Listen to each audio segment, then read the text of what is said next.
All right, here's a quick how-to on managing the waiver wire using the ESPN Fantasy app. For anyone who hasn't played fantasy basketball before, it's helpful to know that you can pick up players off the waiver wire and add them to your team.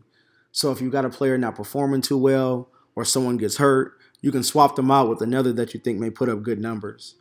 To do so, go ahead and just click players from the sidebar, and it'll show you all available players in your league.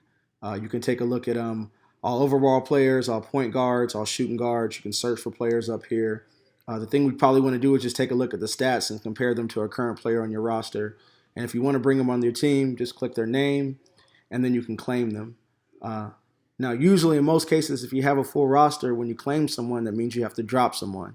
And there's even certain players you can't drop. But when you do drop someone, they clear waivers, and that means someone else can pick them up. So if your strategy is to drop some players and keep picking up players off the waiver wire, that means you're probably going to lose someone good. It's probably not going to work out too well. The best case to use this is when maybe you have a player that really just isn't performing too well, or there's an injury on your squad and you need to swap them out with someone healthy. So you can hit the waiver wire and pick someone up then. For the most part, though, it's pretty simple. Just hit the players listing here, take a look at the stats, and then you can pick someone up. All right, that's it. Hey.